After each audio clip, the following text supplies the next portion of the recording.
The December wind whistled through the bare branches of Windsor's ancient oak trees as Carole Middleton sat in her cozy Berkshire home, surrounded by scattered pieces of colorful paper, ribbons, and what appeared to be the beginnings of an elaborate plan. Her reading glasses perched on the tip of her nose as she carefully studied a hand-drawn map of her garden, marking specific locations with tiny red X's. For weeks, Carole had been plotting something extraordinary for her beloved grandchildren, Prince George, Princess Charlotte, and Prince Louis. The idea had come to her during one of their recent visits when 8-year-old Charlotte had mentioned how much she missed the magical treasure hunts they used to have when they were younger. Louis, now 4 and full of endless energy, had bounced around the room declaring he was old enough for proper adventures, while 10-year-old George had quietly but enthusiastically agreed that a real treasure hunt would be absolutely brilliant. That conversation had planted a seed in Carole's mind that had been growing ever since. She knew that royal life, with its protocols and schedules, sometimes left little room for the simple childhood adventures that most children took for granted. The constant presence of security, the formal events, and the weight of their future roles meant that spontaneous fun was often a luxury her grandchildren couldn't always enjoy. Carole understood this better than most.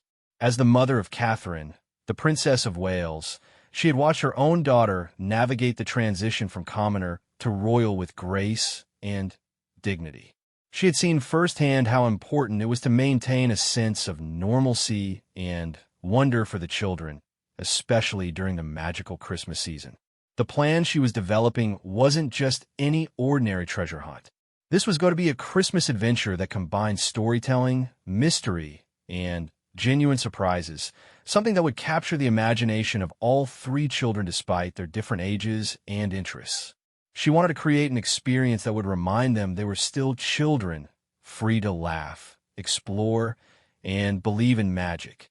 Over the past month, Carole had been secretly coordinating with various local artisans and shop owners.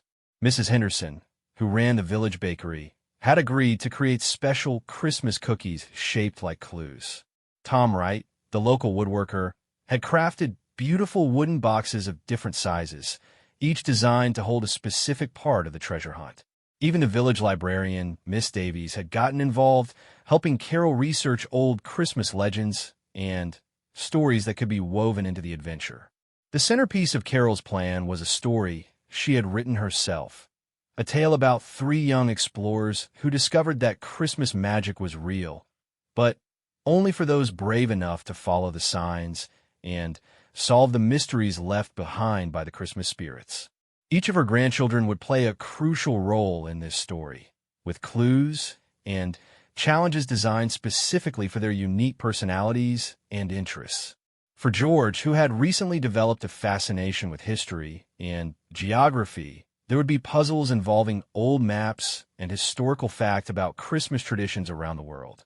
Charlotte, with her love for horses and outdoor adventures, would find clues hidden in the stables and around the property that would challenge her observational skills and knowledge of nature. Little Louis, who was still learning to read, but had an incredible memory and loved anything involving action, would have physical challenges and picture clues that would make him feel like a true adventurer. The morning sun streamed through Carole's kitchen window as she spread out the final version of her plan on the large wooden table. The treasure hunt would begin with a mysterious letter delivered to each child, supposedly written by the Christmas Council, a group of magical beings who protected the spirit of Christmas and needed the help of 3 special children to solve an ancient mystery. According to the story Carole had crafted, every 100 years, the Christmas Council hid a special treasure that contained the power to make Christmas wishes come true. But this treasure could only be found by children who possessed the qualities of courage, kindness, and wisdom. The letter would explain that George, Charlotte, and Louis had been chosen for this important mission, but they would need to work together to succeed. The hunt itself would take place over an entire afternoon, starting in Carole's garden and extending to several locations around the village that held special meaning for the family. Each location would present a different challenge, and solving all the challenges would lead them to the final treasure, something Carole had spent considerable time and thought selecting. As she reviewed her notes one last time, Carole smiled, thinking about how each clue built upon the last, creating a narrative that would unfold naturally as the children progressed through their adventure.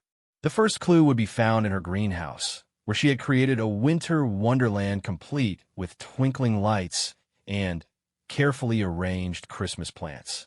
Hidden among the poinsettias would be a riddle that referenced the next location. The second stop would be the old oak tree in her backyard, where Tom Wright had helped her install a small wooden door at the base of the trunk. Behind this door would be another clue and a small gift for each child, hand-carved wooden compasses that they would need for the later parts of the hunt. From there, the adventure would lead them to the village church, where the kindly Reverend Matthews had agreed to participate by providing them with a historical riddle about Christmas traditions. The solution to this riddle would point them toward the village green, where they would find their next challenge hidden beneath the old Christmas tree that had stood there for over 50 years. The final destination would bring them back to Carole's home, but to a part of the property they rarely explored, the old carriage house that had been converted into a storage building. Here, Carole had created the ultimate surprise, transforming the space into a magical Christmas grotto complete with fairy lights, festive decorations, and the final treasure chest. But the treasure itself was what made Carole's eyes twinkle with excitement.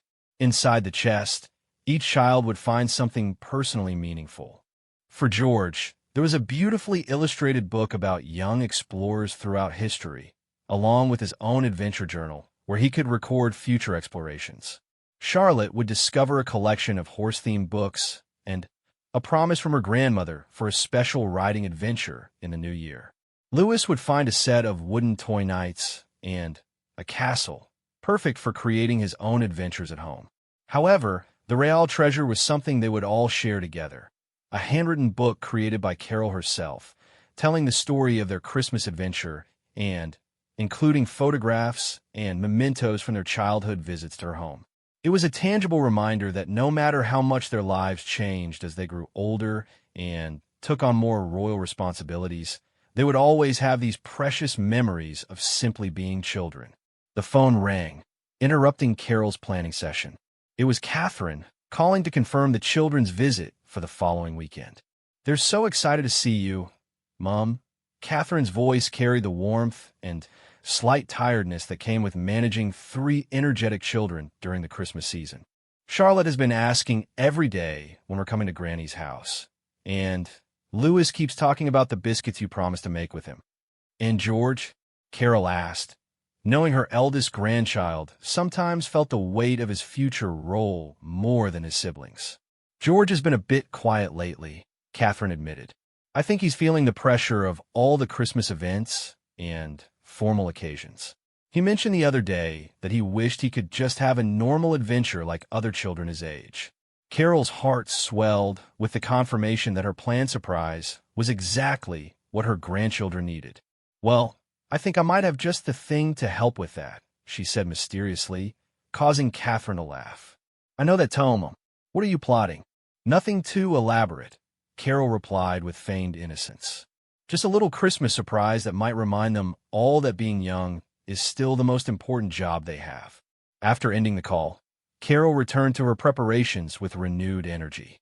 She carefully packed each component of the treasure hunt into label boxes, double-checking that every clue led logically to the next, and that the story would unfold in a way that would captivate all 3 children from start to finish.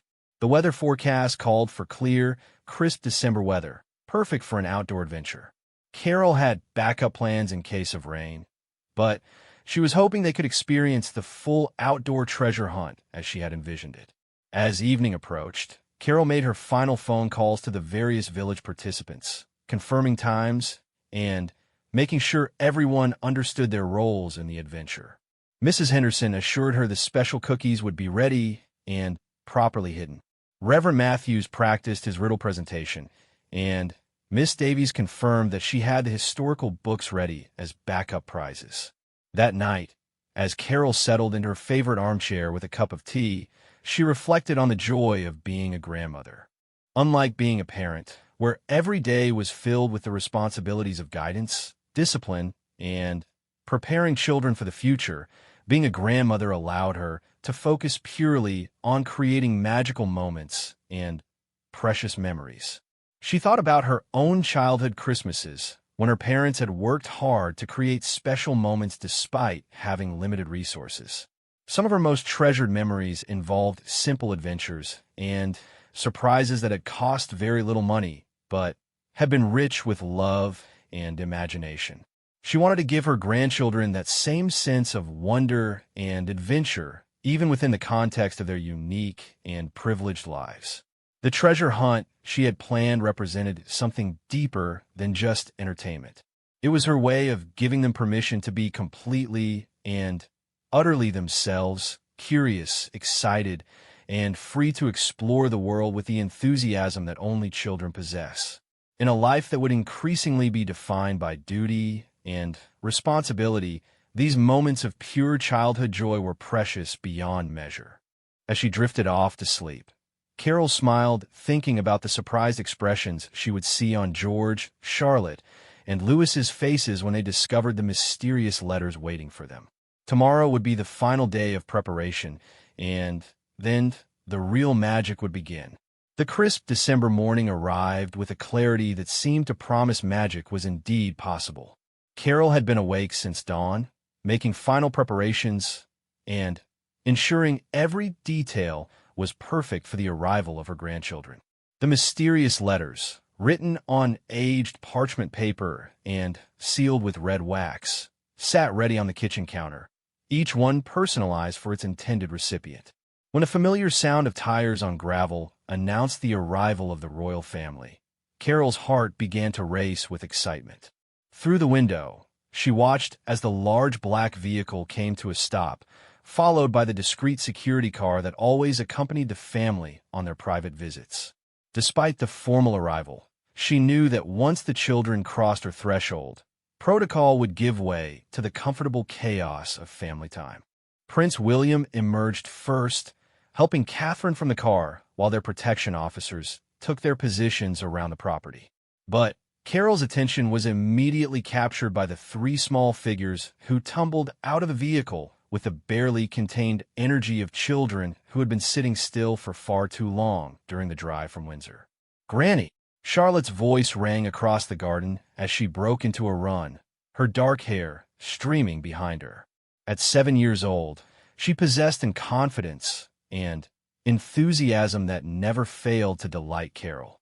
Close behind her came Louis, his chubby 4-year-old legs working hard to keep up with his sister, calling Granny, "Granny," in his sweet, slightly breathless voice.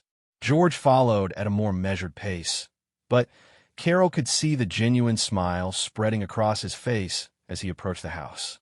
At 10, he was becoming more conscious of his behavior and appearance, but in the safety of his grandmother's home, he allowed himself to be the child he still was beneath the weight of his future responsibilities. "My darling ones," Carole said, opening her arms wide as the children reached her.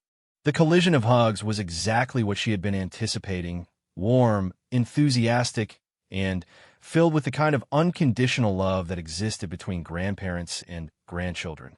"Did you bring the special biscuit ingredients like you promised?" Louis asked immediately, looking up at her with William's eyes, but with an expression of pure hope that was entirely his own. "And can we go see the horses later?" Charlotte added, practically bouncing with excitement. "I've been practicing my riding, and I want to show you how much better I've gotten." George, ever the thoughtful one, simply smiled and said, "It's good to see you, Granny. Mom said you might have something special planned for us." "Well," Carole said, her eyes twinkling with mischief, "I might have a little surprise waiting inside. Why don't we go in and see what we can discover?" William and Catherine exchanged amused glances as they followed the group into the house. They had learned to recognize the signs of one of Carole's elaborate plans, and the barely contained excitement radiating from their mother-in-law was a clear indication that something significant was about to unfold. Inside the warm, welcoming kitchen, the children immediately gravitated toward the kitchen table where three mysterious envelopes waited. Each envelope was addressed in elegant script. To Prince George, brave explorer, to Princess Charlotte, fearless adventurer, and to Prince Louis, mighty warrior. "What are those?" Charlotte asked, reaching toward her envelope before stopping herself and looking to her parents for permission. "I'm not entirely sure," Carole said with feigned puzzlement. "They were on my doorstep this morning with a note saying they would be delivered to three very special children. I suppose you'd better open them and see what they say." The adults settled into chairs around the kitchen table, William and Catherine exchanging curious glances while Carole struggled to contain her excitement. This was the moment she had been planning for weeks, and watching the children's faces as they discovered the beginning of their adventure was almost as thrilling as she had imagined it would be. George, as the eldest, opened his envelope first, his brow furrowed in concentration as he read the elegant script aloud. "Dear Prince George, the Christmas Council has been watching you, and we have determined that you possess the wisdom and leadership skills necessary for a very important mission." "The Christmas Council?" Charlotte interrupted, her eyes wide with curiosity. "Who are they?" "Keep reading, George," Louis urged, leaning closer to his brother. George continued, his voice growing more excited with each word. "Every 100 years, we hide a special treasure that contains the power to make Christmas wishes come true.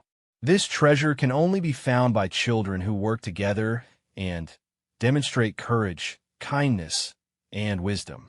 You and your siblings have been chosen for this quest."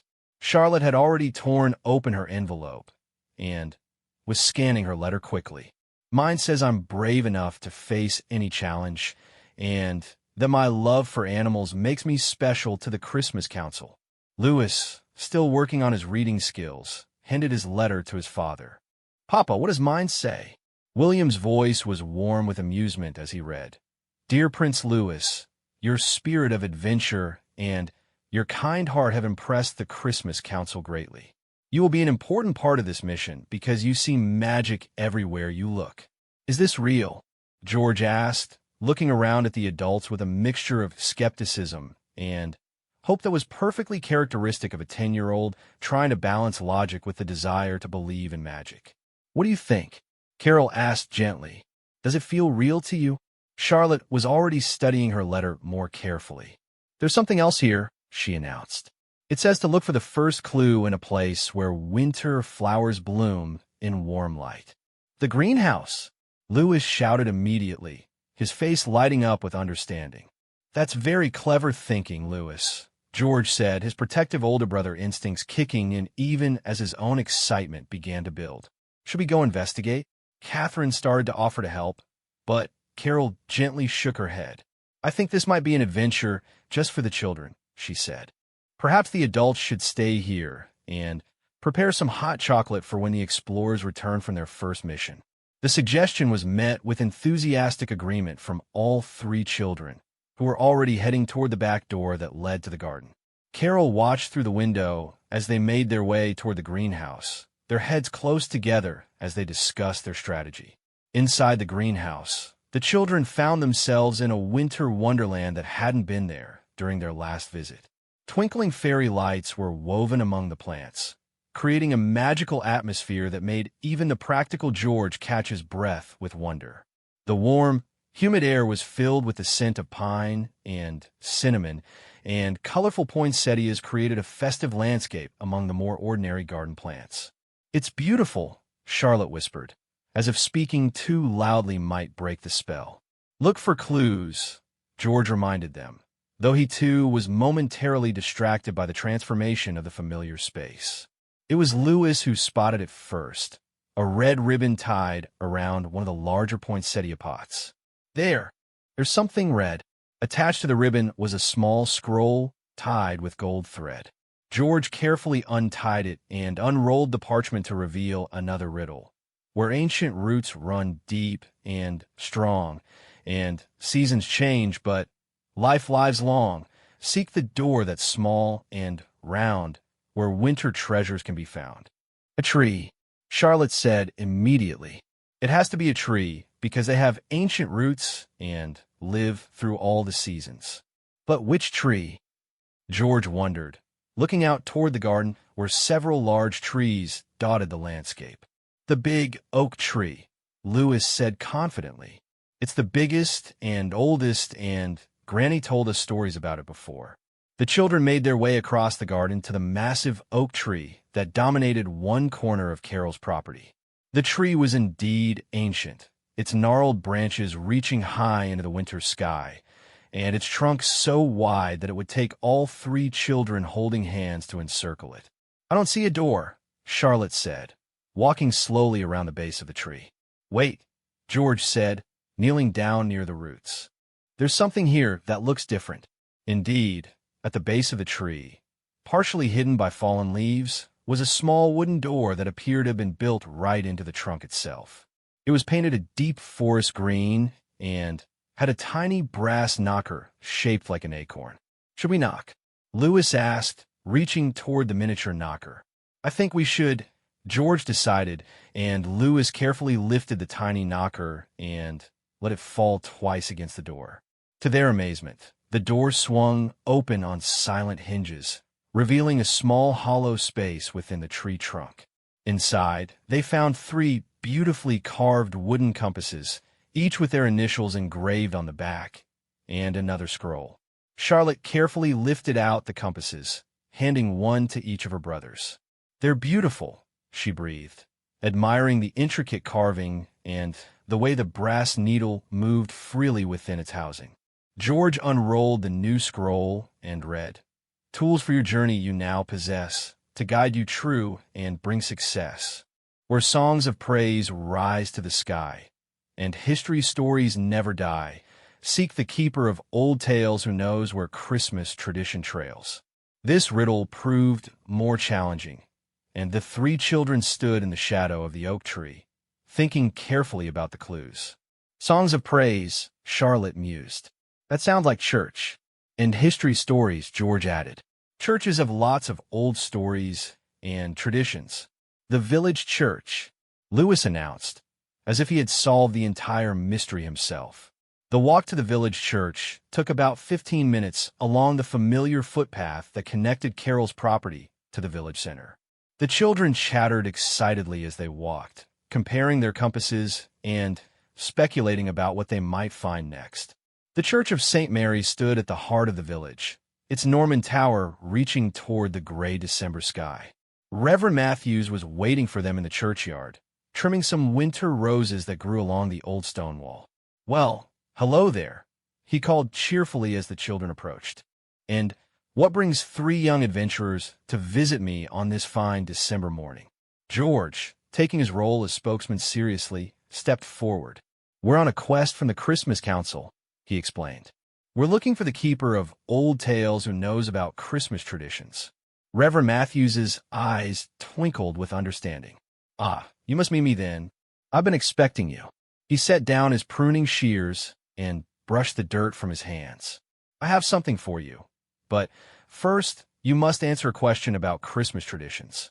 The children nodded eagerly, clustering around the kindly Reverend.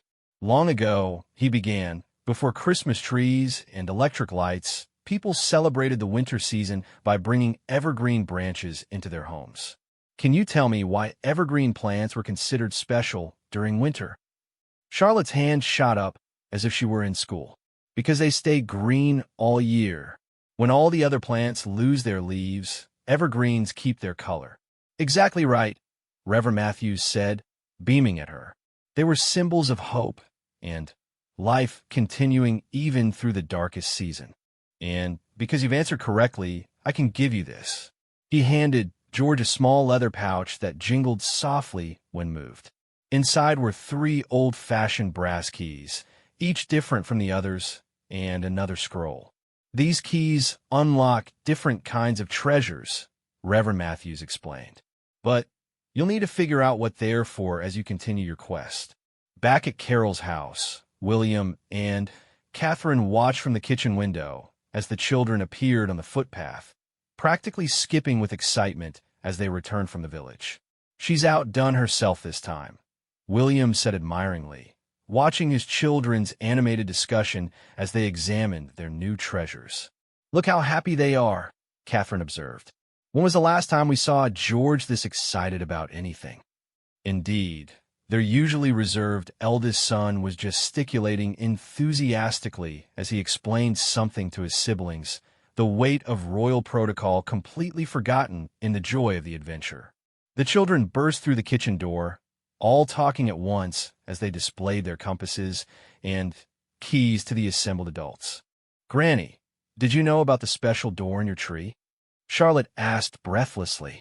"And Reverend Matthews gave us these mysterious keys," Lewis added, holding up the leather pouch.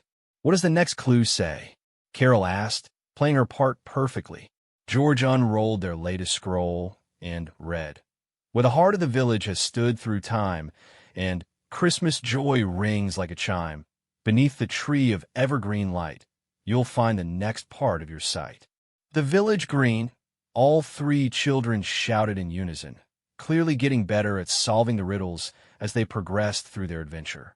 "Well then," Carole said, trying to look surprised, "it sounds like your quest is far from over. Perhaps you should continue before it gets too late in the day."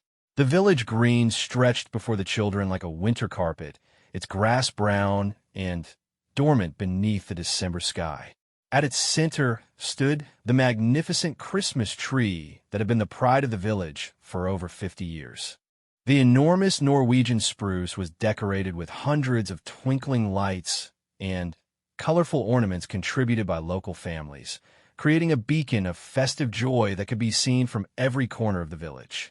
As they approached the tree, the children's excitement was palpable. Each step brought them closer to whatever mystery awaited them beneath the evergreen branches, and the anticipation was almost too much to bear. George led the way, his compass held carefully in his hand, while Charlotte and Lewis flanked him on either side, their own compasses gleaming in the afternoon light. "How do we know where to look?" Charlotte asked as they reached the base of the massive tree.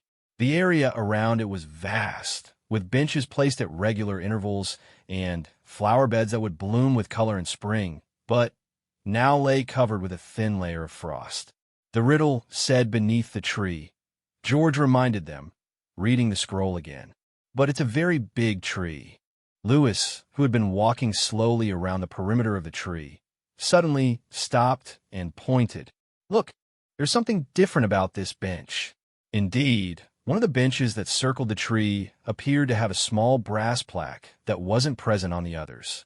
As the children gathered around it, they could see that the plaque bore an inscription: "For those who seek with pure hearts, the earth holds many treasures and arts." "That's definitely part of our quest," Charlotte said with certainty. "But what does it mean about the earth holding treasures?" George knelt down and began examining the ground around the bench carefully. The winter grass was short and sparse, making it easier to spot anything unusual.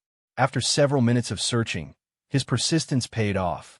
"Here," he called softly, brushing away some fallen leaves to reveal a small metal disc embedded in the ground. The disc had a keyhole in its center, clearly meant for one of their brass keys. The children gathered around as George tried each of the three keys in turn. The second key slid into the lock perfectly, and with a satisfying click, the disc turned to reveal a hidden compartment beneath. Inside was another scroll, but this one was different from the others. It was larger and appeared to be made of more expensive paper. Charlotte carefully lifted out the scroll and unrolled it to reveal not just words, but also a hand-drawn map. The map showed a detailed layout of Carole's property, with various landmarks marked and a path drawn in red ink leading from the house to what appeared to be the old carriage house at the far end of the property. "Look at this," George said, studying the map intently. "It shows Granny's whole property, but I've never really explored back there." He pointed to the area where the red path ended. "What do you think is in the carriage house?" "Only one way to find out," Charlotte replied, her adventurous spirit fully engaged.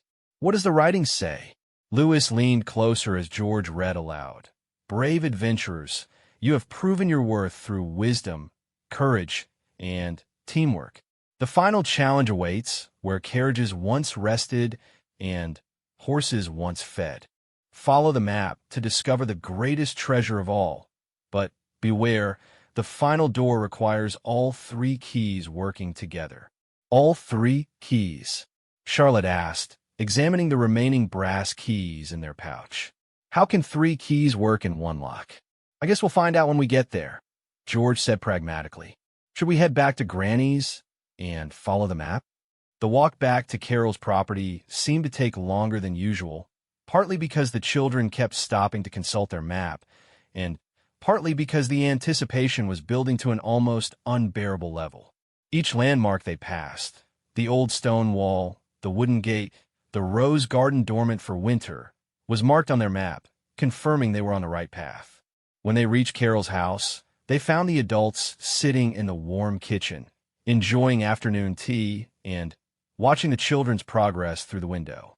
"How goes the great adventure?" William asked as the children tumbled through the door, cheeks pink from the cold air and eyes bright with excitement. "We found another clue, and we have a map," Lewis announced, holding up the scroll proudly.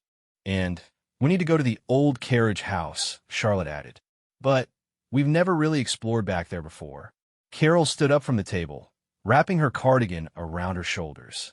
"Well, if the Christmas Council has directed you there, then I suppose I should come along to make sure you don't get into any trouble. That area can be a bit overgrown." The truth was, Carole had spent considerable time over the past week clearing and preparing the path to the carriage house, but she wasn't about to reveal that to the children. She had also installed temporary lighting along the route and made sure the old building was safe for exploration. The group set off together, following the red path marked on the map. The route led them through parts of the property the children had never seen before, past an old apple orchard, around a small pond that reflected the pale winter sky, and through a grove of silver birch trees whose bare branches created intricate patterns against the darkening afternoon. "It's like a secret world back here," Charlotte observed, looking around with wonder. "How come we never came this way before?" "Sometimes the best discoveries are the ones we save for special occasions," Carole replied mysteriously. As they walked, the children continued to consult their compasses, comparing the direction of the needles with the path on their map. George had taken charge of navigation, cross-referencing their position with the landmarks shown on the drawing. "According to this, we should see the carriage house just past those trees," he announced, pointing ahead to where the path curved around a small hill. Sure enough, as they rounded the bend, the old carriage house came into view. The stone building was larger than the children had expected, with tall wooden doors and windows that suggested it had once been quite grand. What surprised them most, however, was that the entire building seemed to be glowing with a warm, golden light that spilled through the windows and around the edges of the doors. "Wow," Lewis breathed, stopping in his tracks. "It looks magical. How is it lit up?" Charlotte asked, looking to her grandmother for explanation. Carole simply smiled. "Perhaps the Christmas Council has been busy preparing for your arrival." As they approached the main doors, the children could see that there was indeed something special about the entrance. Instead of a single lock, there were 3 separate keyholes arranged in a triangle pattern, each marked with a different symbol: a crown, a horse, and a sword. "The 3 keys," George exclaimed, pulling out their leather pouch. "They must go in these keyholes. But which key goes where?" Charlotte wondered, studying the symbols carefully. Lewis, who had been examining the keys more closely, made the connection first. "Look, each key has a tiny symbol on it, too." He pointed to the barely visible engravings on each key. "This one has a crown like George, this one has a horse like Charlotte, and this one has a sword like me." "Brilliant observation, Lewis," George said proudly. "So we each use our own key in the matching keyhole." The children positioned themselves in front of their respective keyholes. George stood before the crown symbol. Charlotte took her place at the horse, and Lewis reached up to the sword keyhole, which had been positioned at just the right height for his smaller stature. "Should we turn them at the same time?" Charlotte asked. "I think so," George replied. "On the count of 3. 1, 2, 3. All three keys turned simultaneously with a satisfying series of clicks, and the large wooden doors swung open silently to reveal the most magical sight any of them had ever encountered. The interior of the carriage house had been completely transformed into a Christmas wonderland. Thousands of fairy lights created a canopy of stars across the ceiling, while the walls were draped with rich red and green fabrics that gave the space a warm, tent-like atmosphere. The floor was covered with soft rugs and cushions arranged around a central display that made all three children gasp with amazement. In the center of the room sat an ornate wooden treasure chest, its brass fittings gleaming in the magical light. The chest was surrounded by evergreen garlands and white candles that flickered gently, creating dancing shadows on the decorated walls. But what truly captured the children's attention was the way the entire space seemed to pulse with warmth and wonder, as if Christmas magic had taken physical form. "Is this real?" George whispered, stepping carefully into the transformed space. "It feels real," Charlotte replied, reaching out to touch one of the garlands. "It smells like Christmas too, pine and cinnamon and something else." "Gingerbread," Lewis added with certainty. "It smells like when we make gingerbread cookies."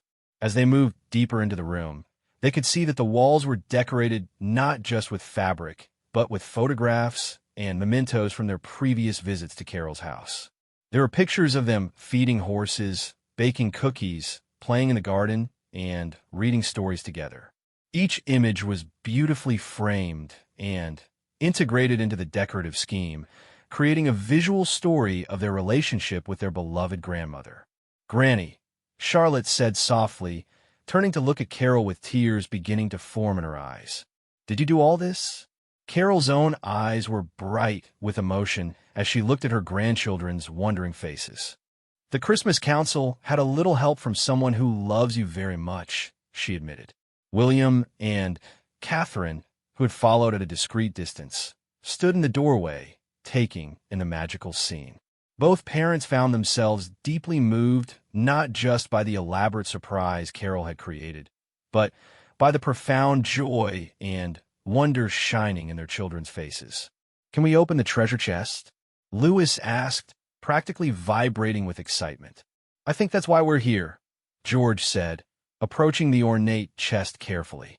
"But maybe we should open it together since we solved all the clues as a team." The three children knelt around the chest while the adults formed a circle behind them. The chest had a simple brass latch that opened easily when lifted, revealing the treasures within. As expected, each child found gifts specifically chosen for their individual interests and personalities. But as they lifted out their personal treasures, they discovered something else beneath them that made them all pause and wonder. At the bottom of the chest lay a leather-bound book with the Christmas adventure of George, Charlotte, and Lewis, written in golden letters on the cover. Charlotte carefully lifted it out and opened to the first page, where they found a beautiful illustration of the three of them standing in front of the oak tree, compasses in hand. "It's our story," George said in amazement. "The story of today's adventure." As Charlotte turned the pages, they could see that the book contained not only the story of their treasure hunt, but also photographs from throughout the day that someone had apparently taken without them noticing. There were pictures of them discovering the first clue in the greenhouse, examining the tree door, talking with Reverend Matthews, and searching around the Christmas tree on the village green. "But how did you get pictures of us doing everything?" Charlotte asked, looking up at her grandmother with confused delight. Carole smiled mysteriously. "The Christmas Council has many helpers throughout the village. Perhaps some of them have cameras." The final pages of the book were blank except for a note written in Carole's familiar handwriting. For future adventures and the stories still to be written. Lewis, who had been unusually quiet as he processed everything around him, suddenly threw his arms around Carole's waist. "This is the best adventure ever, Granny. Thank you for making Christmas magic real." Charlotte and George quickly joined the embrace, creating a tangle of arms and happy tears that represented everything Carole had hoped to achieve with her elaborate surprise. "The magic was always there," she told him softly. "I just helped you see it." As the family made their way back to the house as darkness began to fall, the children chattered excitedly about every detail of their adventure, already planning how they would share the story with friends and asking when they might have another quest. The treasure hunt had accomplished exactly what Carole had intended. It had given 3 royal children a day of pure, uncomplicated childhood joy, reminding them that no matter what responsibilities awaited them in the future, they would always have the capacity for wonder, adventure, and the simple pleasure of being together as a family. The evening that followed was filled with hot chocolate, the promised cookie baking session with Lewis, and multiple retellings of the day's adventure as the children pored over their new book and compared their treasures. But perhaps most importantly, it was filled with laughter, hugs, and the kind of relaxed family time that felt precious precisely because everyone knew how rare such moments could be in their unique lives. As the family prepared for bed in Carole's comfortable guest rooms, the children's excited voices could be heard discussing plans for future adventures and expressing their gratitude for their grandmother's incredible surprise. Their genuine happiness and the way they had worked together throughout the day filled all the adults with a deep sense of satisfaction and joy. The Christmas adventure had been everything Carole had dreamed it would be, but its true success lay not in the elaborate planning or magical decorations, but in the simple fact that it had created exactly what every grandparent wants most: precious memories that her grandchildren would carry with them long after they outgrew their belief in Christmas magic. Morning light filtered through the curtains of Carole's guest bedrooms, where 3 small figures could be heard stirring earlier than usual. The excitement from the previous day's adventure had not diminished with sleep. If anything, it seemed to have grown stronger overnight as the children processed the magical experience they had shared. Charlotte was the first to appear in the kitchen, still in her pajamas, but carrying the beautifully illustrated book of their adventure. She had clearly been awake for some time, studying every page and reliving each moment of their treasure hunt. Her hair was tousled from sleep, but her eyes were bright with the kind of joy that comes from experiencing something truly special. "Good morning, sweetheart," Carole said softly, not wanting to wake the rest of the household too early. "You're up with the birds this morning." "I couldn't sleep anymore," Charlotte admitted, climbing onto one of the kitchen stools and opening the book on the counter. "I keep looking at all the pictures and remembering everything that happened. It feels like a dream, but it's real because it's all here in the book." Carole set a glass of fresh orange juice in front of her granddaughter and settled into the chair beside her. "What's your favorite part of yesterday's adventure?" Charlotte considered the question seriously, turning through the pages as she thought. "I think it was when we all had to use our keys together to open the doors. It made me feel like we were really a team, like we couldn't have done it without each other." Before Carole could respond, the sound of footsteps on the stairs announced the arrival of George and Lewis, both drawn by the voices in the kitchen. George carried his adventure journal, already begun the night before with careful notes about their treasure hunt, while Lewis clutched his wooden knights, which had apparently served as bedtime companions. "Are we going to have another adventure today?" Lewis asked hopefully, his 4-year-old logic suggesting that such magical experiences should be daily occurrences. "Well," Carole said thoughtfully, "adventures come in many different forms. Today we have the adventure of spending a quiet morning together, maybe baking those biscuits we talked about, and perhaps exploring some of the quieter corners of the property." George looked up from his journal, where he had been adding details he had remembered overnight. "Granny, how long did it take you to plan yesterday's treasure hunt?" The question revealed the analytical mind that would serve him well in his future role. Even at 10, George was beginning to understand the complexity involved in creating meaningful experiences for others. "Several weeks of planning," Carole admitted, "but months of thinking about what would make you and Charlotte and Lewis truly happy." Sometimes the best adventures require patience and careful thought. "Could we plan an adventure for someone else sometime?" Charlotte asked, her empathetic nature already thinking about how to share the joy they had experienced. "I think that's a wonderful idea," Carole replied. "Adventures are always better when they're shared, and creating them for others can be just as magical as experiencing them yourself. The conversation was interrupted by the arrival of William and Catherine, both looking more relaxed than they had in weeks. The previous day's escape from royal duties and formal schedules have been beneficial for the entire family, reminding them of the importance of unstructured time together. "How are my little adventurers this morning?" William asked, ruffling Louis's hair affectionately. "We're planning to create adventures for other people now," Charlotte announced solemnly. "Granny said it's just as magical as having them yourself." Catherine exchanged a knowing smile with Carole. "That sounds like a very grown-up and thoughtful project. Who were you thinking of planning adventures for?" "Maybe the children at the hospital," George suggested after a moment's consideration. "When we visit there, some of them look like they could use some magic in their lives." The suggestion touched all the adults deeply. Despite his privileged upbringing, or perhaps because of the values being instilled in him, George was developing a genuine concern for others and an understanding of his ability to make a positive difference in people's lives. "That's a beautiful idea, George," Catherine said warmly. "We could work together to plan something special for our next hospital visit." As the family settled into breakfast, the conversation naturally flowed from planning future adventures to discussing the events of the previous day. Each child had a different perspective on their favorite moments, and hearing their individual interpretations helped the adults understand how deeply the experience had affected them. For Louis, the most exciting part had been the physical aspects, using the keys, discovering hidden doors, and the sense of actually finding treasure. His 4-year-old mind processed adventure in terms of action and discovery, and the treasure hunt had provided plenty of both. Charlotte had been most moved by the teamwork aspects and the beautiful presentation of everything they encountered. Her natural appreciation for beauty and her love of stories had been perfectly satisfied by the narrative structure Carole had created. George, meanwhile, had been fascinated by the problem-solving elements and was already thinking about the logistics of creating similar experiences for others. His developing sense of responsibility and his analytical nature meant he was processing the adventure on multiple levels.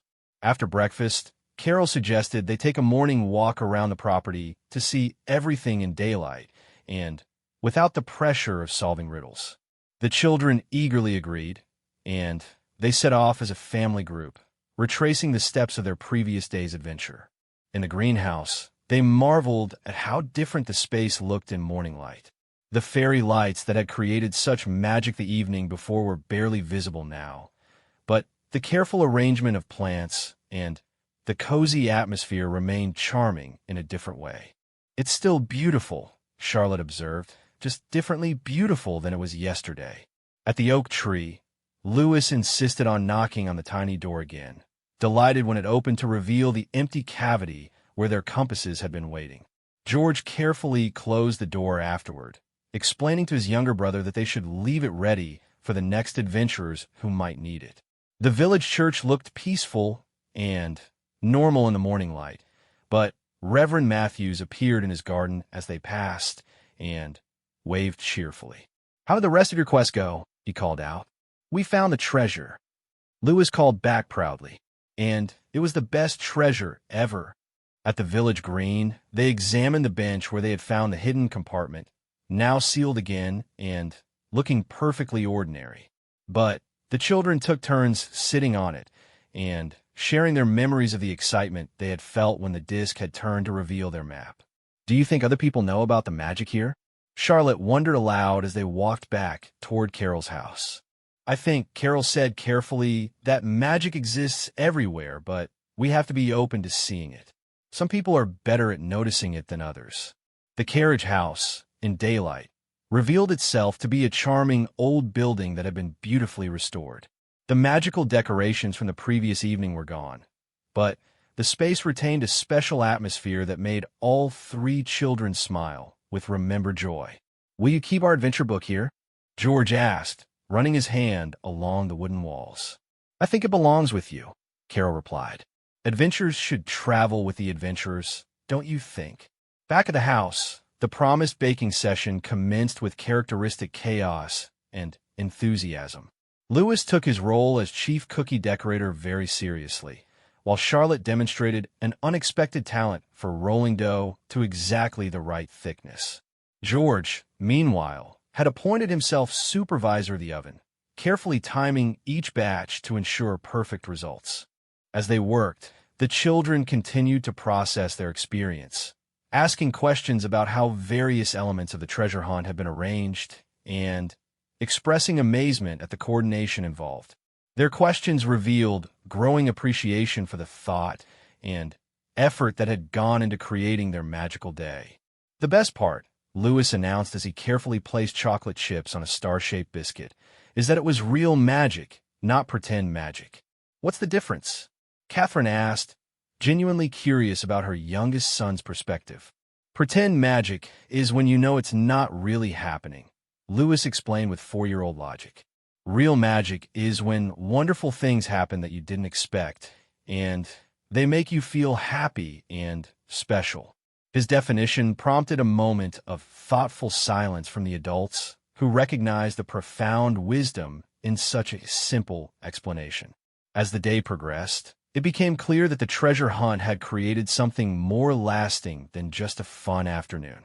The children had gained confidence in their problem-solving abilities, experienced the satisfaction of working as a team, and, most importantly, had been reminded that their family relationships were sources of joy and strength rather than obligation.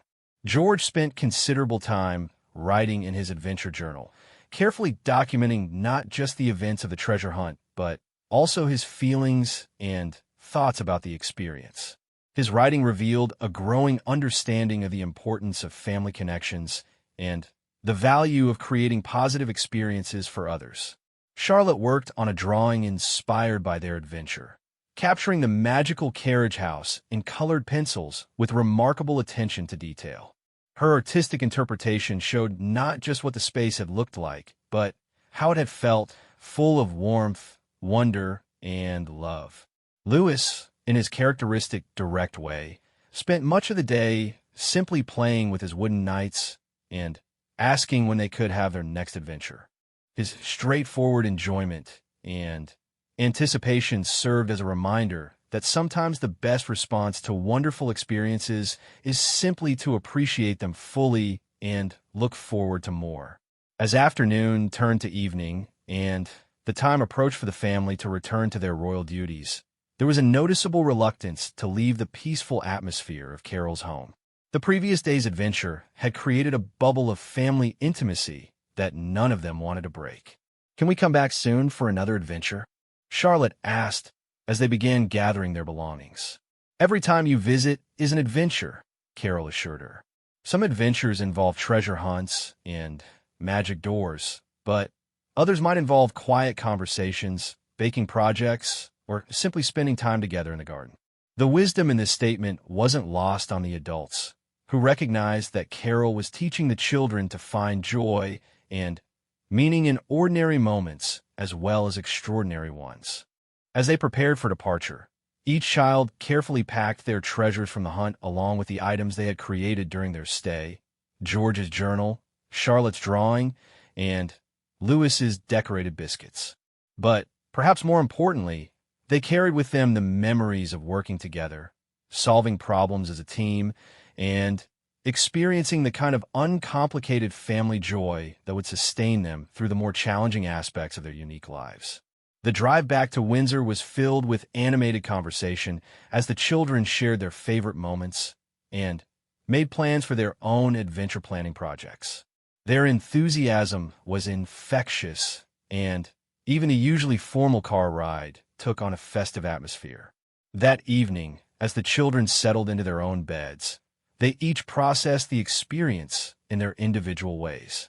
George fell asleep making plans for the hospital adventure they had discussed, his mind already working on logistics and ways to bring joy to other children. Charlotte drifted off while looking at their adventure book, her imagination already creating stories about future quests and magical discoveries.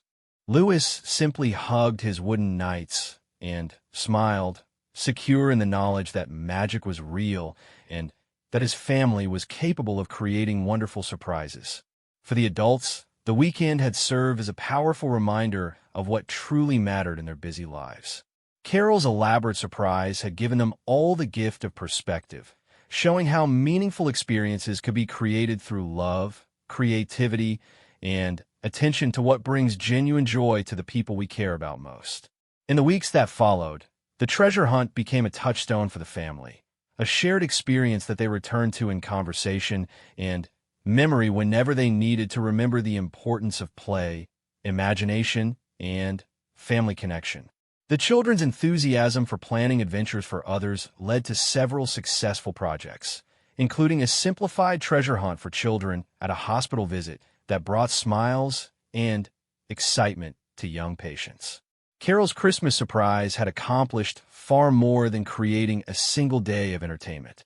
It had reminded three royal children that they were first and foremost simply children who deserved magic, adventure, and the unconditional love of family. In a life that would increasingly be defined by duty and responsibility, this reminder would prove to be one of the most valuable treasures they could possibly receive. The adventure had ended, but its effects would last far beyond the Christmas season, creating memories and bonds that would strengthen and sustain the family through all the years to come. Sometimes the greatest gifts are not the ones that can be unwrapped, but the ones that live forever in the heart. And Carole Middleton had given her grandchildren exactly such a treasure.